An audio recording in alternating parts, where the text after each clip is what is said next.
नमस्कार, आप देख रहे हैं सी न्यूज भारत। मैं हूं आपके साथ स्नेहा सिंह। वक्त हो गया है न्यूज बुलेटिन का।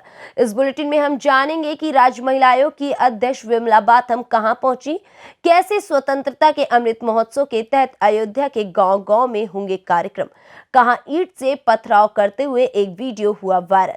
ऐसी तमाम खबरों पर विस्तार से करेंगे चर्चा। तो चलिए शुरू करते हैं खबरों का सिलसिला। राज्य महिला आयोग की अध्यक्ष विमला बाथम अयोध्या पहुंची हुई थी, जहां उन्होंने सर्किट हाउस में महिलाओं की जन सुनवाई की। जिला प्रशासन राज्य महिला आयोग की अध्यक्ष विमला बाथम काफी नाराज हुई। कहां है डीएम और कहां है सिटी मजिस्ट्रेट, कहां है एसडीएम, ये पूछती हुई नजर आई। कैसे होगी जन सुनवाई, ये भी कहा। कैसे होगा समस्याओं का समाधान, इस पर भी चिंतन दिखाया। महिला आयोग की अध्यक्ष विमला बाथम ने योगी सरकार के मिशन शक्ति की तारीफ की। कहा, थानों में जो बनी है महिला हेल्प डेस्क, वो महिलाओं के लिए कारगर साबित हो रही है। जिले में एक होता है महिला थाना, जहां महिलाओं की समस्याएं पूरे जिले में सुनी जाती हैं। थानों में महिला हेल्प डेस्क खुलने से महिलाओं की समस्याओं का समाधान हो रहा है, ऐसा उन्होंने कहा है। आज हमारा यहाँ आना इसलिए हुआ क्योंकि एक तो जो कुछ महिलाएं यहाँ लोकल हैं, हमारा असल बुधवार पहला और थर्ड बुधवार को हर आयोग सुनवाई करता है जगह हर ज़िले में। जो लोग लखनऊ नहीं आ सकती महिलाएं, उनके लिए ये सुविधा है कि वो अपने ज़िले में ही कोई न कोई हमारा सदस्य जाएगा। आज हमारे सारे सदस्य अपने अपने ज़िलों में गए हुए हैं, तो वहाँ जन सुनवाई होती है। तो जैसे यहाँ हम आज अयोध्या आए, तो अयोध्या में जो महिलाएं बैठी हुई हैं बाहर, उनको पता चल गया कि आज यहाँ जन सुनवाई हो रही, तो वो लोग यहाँ आ गए। तो इससे क्या होता है, पीड़ित को कहीं बहुत दूर नहीं जाना पड़ता और ज़िले में ही अपनी बात कहने का एक मौका मिलता है। तो अपनी बात कहती महिला आयोग तक उसकी बात पहुंचती, फिर महिला आयोग आगे कार्रवाई करता है। ये है तो हमने अधिकारी बुलाए हैं। अयोध्या से सी न्यूज संवाददाता अमित की रिपोर्ट। भारतीय स्वतंत्रता के 75 साल में अयोध्या जिले में अमृत महोत्सव आयोजन समिति के द्वारा ग्रामीण क्षेत्र से लेकर नगरीय क्षेत्रों तक अनेक कार्यक्रमों का आयोजन होगा। 19 नवंबर से 16 दिसंबर तक चलने वाले इस अमृत महोत्सव में मुख्य रूप से भारत माता का पूजन, गोष्ठियां, सामूहिक वंदे मातरम गायन का कार्यक्रम होगा। कार्यक्रम के संयोजक अवधेश पांडे बादल ने बताया कि भारत की स्वतंत्रता के लिए अनगिनत वीरों ने बलिदान दिया, लेकिन अंग्रेज इतिहासकारों ने बहुत सारे मिथक हमारे सामने पेश किए, जिस कारण समाज में विमर्श बना और भ्रामक और झूठ फैले हैं। इसे सही रूप से समाज के सामने लाना चाहिए। बादल ने बताया कि ऐसे तो 15 अगस्त 2022 तक अमृत महोत्सव के विभिन्न कार्यक्रम चलने वाले हैं, लेकिन महारानी लक्ष्मीबाई के जन्म दिवस 19 नवंबर से 16 दिसंबर विजय दिवस तक विशेष कार्यक्रमों का आयोजन किया जाएगा। अयोध्या में सभी खंड स्तर पर 9 स्थानों पर उद्घाटन के कार्यक्रम भी होंगे। 1 मई तक चलने वाले अमृत महोत्सव के कार्यक्रम में लगभग 686 गांव और वार्डों में रथ यात्रा, गोष्ठियां, भाषण, वाद विवाद, निबंध लेखन, रंगोली आदि प्रतियोगिताएं आयोजित होंगी। इसके अलावा जनपद के विभिन्न पौराणिक स्थलों पर दीप प्रज्वलन, स्वदेशी खेलकूद प्रतियोगिता, जनपद के स्वतंत्रता सेनानियों की प्रियदर्शनी, तिरंगा यात्रा कार्यक्रमों का आयोजन प्रस्तावित किया गया है। दिवस है 19 तारीख रानी लक्ष्मीबाई का जन्मदिन है और 16 दिसंबर विजय दिवस है। तो कार्यक्रम ये समाज का कार्यक्रम है और समाज के द्वारा किया जाना है, लेकिन बीच बीच में अपने सामाजिक अनेक संगठनों के कार्यकर्ता भी इस कार्यक्रम में रहेंगे। कहीं वो मुख्य वक्ता के रूप में रहेंगे, कहीं वो मुख्य अतिथि के रूप में रहेंगे। समिति उसकी चिंता कर रही है और ऐसे समाज में काम करने वाले श्रेष्ठ लोगों को आमंत्रित कर रही है। उनको भी समिति विभिन्न स्तरों पर अपने इस कार्यक्रम में जोड़ेगी। इस जिले में कुल मिलाकर के 686 स्थानों पर ये कार्यक्रम होगा, जिसमें कुछ नगरीय क्षेत्र हैं, जिसमें नगर पंचायतों के वार्ड हैं और ग्राम पंचायतें हैं। तो 686 स्थानों पर हम लोग मैपिंग करके रथ यात्रा को लेकर के जाएंगे और प्रत्येक। अयोध्या से सीनियर संवाददाता अमित की रिपोर्ट। अयोध्या में जिन वाहनों पर हाई सिक्योरिटी नंबर प्लेट नहीं लगी हुई है, अब उन पर कार्यवाही शुरू हो रही है। जिनके नंबर के अंत में 01 है, उनकी अंतिम तिथि 15 नवंबर थी। जिसके नंबर में अंत में 0 और 1 है, उनकी अंतिम तिथि समाप्त हो चुकी है। कमर्शियल वाहनों की अंतिम तिथि 1 अक्टूबर तक समाप्त हो चुकी है। आरटीओ कार्यालय स्तर पर उन वाहनों का भी काम रोक दिया गया है। नंबर के अंत में डिजिट को लेकर अलग अलग अंतिम तिथि घोषित की गई थी। वाहनों में नंबर लिखवाने के लिए लोग कलात्मक तरीके से अपना नंबर लिखवा लेते थे, जिससे दुर्घटना की स्थिति में या चालान की स्थिति में नंबर प्लेट पढ़ने में नहीं आने के कारण जो है किसी दूसरी वाहन या दुर्घटना की स्थिति में वाहन का पता नहीं चल पाता था। ऐसे में शासन द्वारा ये निर्धारित किया गया कि number plate, higher security number plate वाहनों पर लगवाई जाए, जिससे नंबर लिखवाने में एकरूपता बनी रहे और दुर्घटना की स्थिति में या अन्य स्थिति में एक्चुअल वाहन का पता चल सके। परंतु कोविड के कारण जो है वाहनों में हायर सिक्योरिटी नंबर प्लेट लगवाने की तिथियां विभिन्न समयों पर बदलती रही। वर्तमान में जो स्थिति है 30/9 तक कमर्शियल वाहनों में हायर सिक्योरिटी नंबर प्लेट लगवाने के लिए समय सीमा निर्धारित कर दी गई थी, जो वर्तमान में समाप्त हो गई है। 1/10/21 से कमर्शियल वाहन जिसमें हायर सिक्योरिटी नंबर प्लेट अभी तक नहीं लगाए गए हैं, उनका कार्य कार्यालय स्तर पर नहीं किया जा रहा है और बार बार उनको आगाह किया जा रहा है कि अपने वाहनों में हायर सिक्योरिटी नंबर प्लेट लगवा लें। उसी कड़ी में प्राइवेट वाहनों पर भी हायर सिक्योरिटी नंबर प्लेट लगवाए जाने की कार्रवाई सुनिश्चित की जा रही है, जिसके परिप्रेक्ष्य में 15/11/21 अयोध्या से सीनियर संवाददाता अमित की रिपोर्ट। बीती 15 तारीख को सालिक राम अपनी पैतृक दीवार गिराकर नई दीवार बनाने जा रहा था, तभी दबंग विनोद प्रजापति पुत्र छोटे लाल ने पत्थरों से पीड़ित सालिक राम के घर पर हमला कर दिया, जिससे उसकी पत्नी को चोट लगी। मौके पर पहुंची पुलिस ने दोनों पक्षों को समझाया और थाने लेकर आए। उसके बाद 151 चालान करके इसके बाद भी दबंग विनोद प्रजापति 15 तारीख से रुक कर गाली गलौज और पुलिस को झूठी सूचना देकर गुमराह कर रहा है, जबकि दबंग विनोद प्रजापति का सोशल मीडिया पर वीडियो पत्थरों से हमला करने का भी वायरल हुआ है। इसके बावजूद भी उसके बिलग्राम पुलिस कार्यवाही नहीं कर रही है। अब ऐसा प्रतीत होता है कि वो खुद कोई बड़ा अधिकारी है, जिससे पुलिस कार्यवाही करने से कतरा रही है। सूत्रों की माने तो अक्सर कोतवाली में सब्जी आदि सामान लाते हुए उसको देखा गया है। कई लोगों से पुलिस के नाम पर पैसे लेकर रुआब भी झाड़ता है। पुलिस कर्मियों से दोस्ती करके उनके नाम पर गरीब मुलजमों को अपना शिकार बनाता है। ताजा मामला 15 दिन पूर्व एक व्यक्ति द्वारा पैसे लेकर एप्लीकेशन कोतवाली में दी गई थी। उसके बाद किसी तरीके से जानकारी होने पर विनोद नाम के व्यक्ति ने 3 दिनों के बाद उसी व्यक्ति के खिलाफ छेड़छाड़ का फर्जी एप्लीकेशन दिखाकर उसके बाद शकील नाम के पीड़ित व्यक्ति से उल्टे 7,000 रुपए लेकर कार्यवाही न होने की बात कही।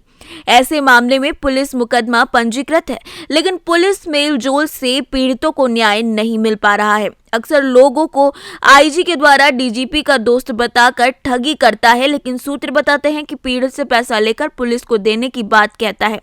पेशे से सदर बाजार में स्थित एक किराए की दुकान में घड़ी, चश्मा आदि की बिक्री करता है। अक्सर पुलिस वाले उसकी दुकान में मकान पर चाय पीते नजर आ जाते हैं। आखिर मजलूम गरीब असहाय को कैसे मिलेगा न्याय, ये खबर सोचने वाली है। हमारा जमीनी विवाद है, हमारी पैतृक जमीन है जिसमें हम रह रहे हैं। पास में एक विनोद नाम का दबंग व्यक्ति रहता है, जिसने कई लोगों की ज़मीनें आसपास की हड़पी हैं। अब हम अपने पुराने मकान की दीवार कर बनवा रहे थे, उसी समय उसने आकर के ईंटा पत्थर चलाना शुरू किया। हमारे लेबर भाग गए। तुम्हारे घर में किसी की चोट लगी है? हमारे घर में पत्नी के पैर में चोट लगी है।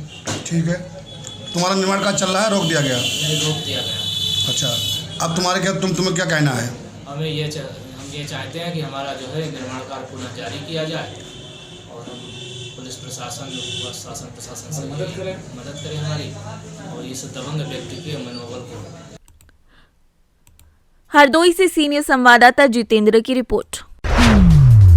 यूपी के कौशाम्बी जिले में भगवान विष्णु के शयन निद्रा से जागने का पर्व देव दीपावली देश के अलग अलग हिस्सों में परंपरा के अनुसार मनाया जाता है, लेकिन सिराथू तहसील के सेलराहा गांव में ये पर्व बुराई के प्रतीक रावण का वध करके मनाया जाता है। मान्यता है कि पूर्वजों ने भगवान विष्णु के शयन निद्रा से उठाने के बाद बुराई का त्याग कर सत्य के मार्ग पर चलने की नींव सदियों पहले रखी थी। उसी परंपरा के तहत सोमवार को गांव में सद्भावना का पर्व मनाया गया।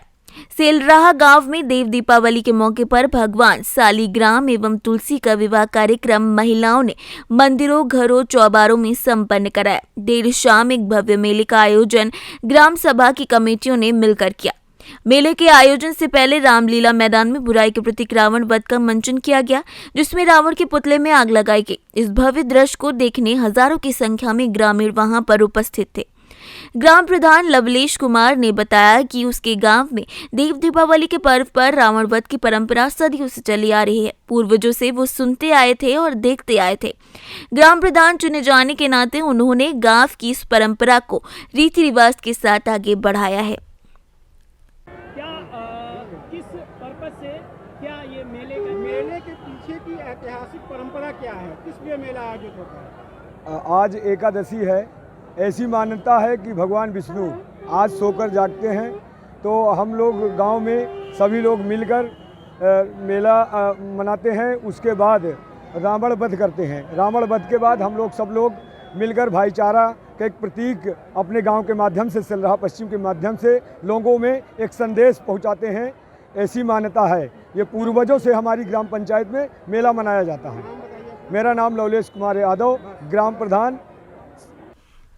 कौशाम्बी से सीनियर संवाददाता एफ वासिम की रिपोर्ट। बीते 15 नवंबर को व्यापारी विशाल कुमार जायसवाल ने मालवीय नगर चौक थाना नगर जनपद गोंडा ने थाना आकर सूचना दी कि उनका छोटा पुत्र सक्षम जायसवाल, जिसकी उम्र करीब 20 साल है, वो सुबह 11 बजे कैश जमा करने स्कूटी से बैंक के लिए निकला था, लेकिन घर वापस नहीं आया, जिसके संबंध में उन्होंने थाने में गुमशुदगी दर्ज कराई थी। पुलिस अधीक्षक गोंडा संतोष कुमार मिश्रा ने प्रकरण को तुरंत संज्ञान में लिया था और सर्विलांस सहित 5 टीमें गठित की थी, जिससे व्यापारी के पुत्र की शीघ्र ही बरामदगी कराई जा सके। इस निर्देश के अनुक्रम में थाना नगर सर्विलांस की गठित टीमें जनपद गोंडा सहित आसपास के जनपदों और गांवों में गुमशुदा व्यापारी की पुत्र की ढूंढ में लग गई। सभी टीमों के द्वारा तकनीकी माध्यमों से और लोगों से पूछताछ और गोपनीय जानकारी करते हुए कई घंटों तक इसकी सुराग ढूंढने की कोशिश की गई हुई। 12 घंटे में ही गुमशुदा व्यापारी पुत्र के बारे में सारी जानकारी करके गुमशुदा को 100% कैश और स्कूटी के साथ बरामद किया गया। पूछताछ के दौरान गुमशुदा व्यापारी पुत्र ने अपने व्यक्तिगत कारणों से घर न जाने की बात बताई। गुमशुदा को 100% कैश और स्कूटी के साथ परिजनों को अब सुपुर्द कर दिया गया है। मेरा नाम विशाल जायसवाल है। मैंने अपने बच्चे सक्षम जायसवाल को कुछ पैसे दिए बैंक में जमा कराने के लिए, लेकिन वो बैंक में न जमा कराकर कहीं गुमशुद हो गया। और उसके बाद मैंने जो है पुलिस अधीक्षक साहब को और थाने में दोनों जगह मतलब तहरीर दर्ज कराई, और उसके तहरीर दर्ज करते तुरंत ही कप्तान साहब और कोतवाल साहब सब एक्टिव हो गए मौके पर, और उन्होंने अपनी कई टीमें बनाई। उसके बाद कई टीमों बनाने के बाद बच्चा, मेरा पैसा और मेरी बच्चे के साथ जो स्कूटी थी वो 12 घंटे के अंदर ही बरामद हो गई। और मैं बहुत शुक्रगुजार हूँ अपनी गोंडा पुलिस का, जिन्होंने इतना एक्टिव होकर इतना अच्छा काम किया जितना मैं समझता नहीं था। इसलिए बहुत बहुत शुक्रिया। गोंडा से सीनियर संवाददाता कल्पराम की रिपोर्ट। कल्याण में अवैध बांधकाम निर्माण तोड़ने वाले सहायक आयुक्त राजेश सावंत को शिवसेना के पूर्व नगर सेवक मुकुंद कोट ने पिटाई कर दी। महानगर पालिका कार्यालय जाकर पिटाई की खबर ने मनपा कर्मचारियों पर खलबली मच गई। बता दें कि 2 महीने पहले 31 अगस्त को अतिक्रमण विरोधी कार्यवाही के समय छीना झपटी में थाने महानगर पालिका के सहायक आयुक्त कल्पिता पिंगले पर फेरी वाले अमरजीत यादव ने चाकू से हमला करके उसकी उंगली काट दी थी। इस वारदात से पूरे महाराष्ट्र में रोष की भावना भर गई और कई स्तरों पर मंचों पे गैर मराठी प्रांतियों पर खिलाफ जहर उगला जाने लगा।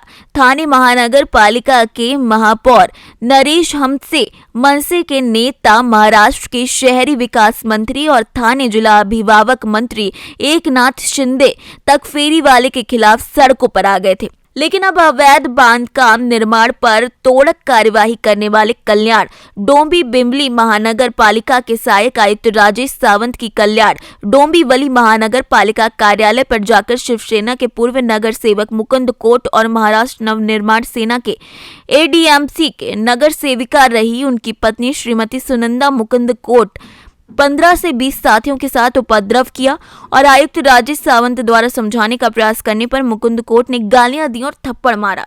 राजेश सावंत ने पुलिस थाने में मामला दर्ज करवाया है।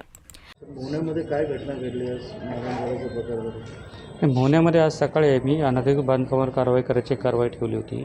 जे उपायुक्त जे आहेत विभागीय उपायुक्त त्यांनी एक स्पेशल ड्राईव्ह ठेवला होता की जी चालू बांधकामं आहेत सध्या की बाबा स्ट्रक्चर आहेत, जोते आहेत, पिलर उभे झालेत, ते आत्ताच्याच या क्षणी तोडून टाकले म्हणजे ती बांधकामं वाढणार।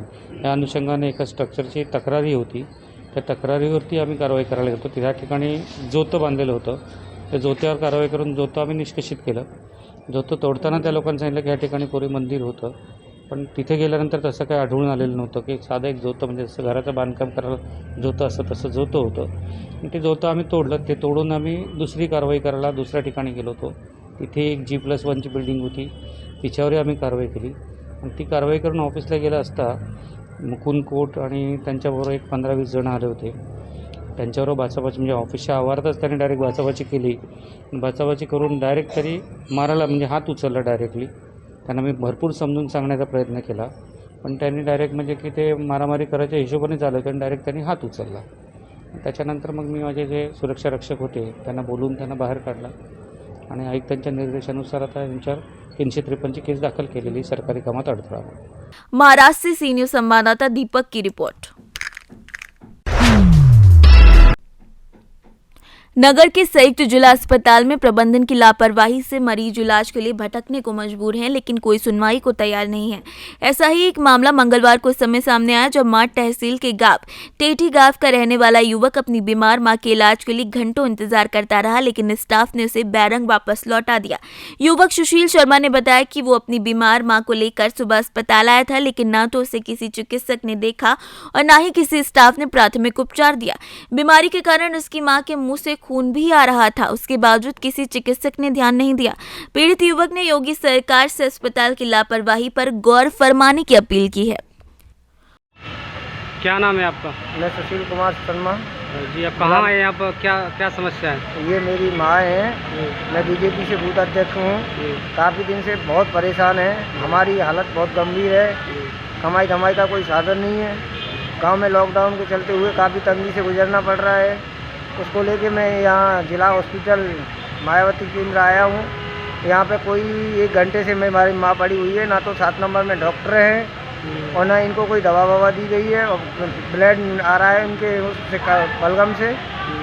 काफ़ी परेशान है, 3-4 दिन और इनको कम से कम 20 दिन हुए हैं हाथ में पड़े पड़े। आज मैं परेशान होकर अपनी इधर उधर से पैसा करके इनको यहाँ लेके आया, फिर भी इलाज नहीं मिल रहा है, वापस जाना पड़ा। तो आपने डॉक्टर के पास गए? आप जी, डॉक्टर वहाँ पे नहीं है, केवल के अंदर डॉक्टर। किस नंबर में गए आप? 7 नंबर में। 7 नंबर डॉक्टर नहीं मिले? नहीं।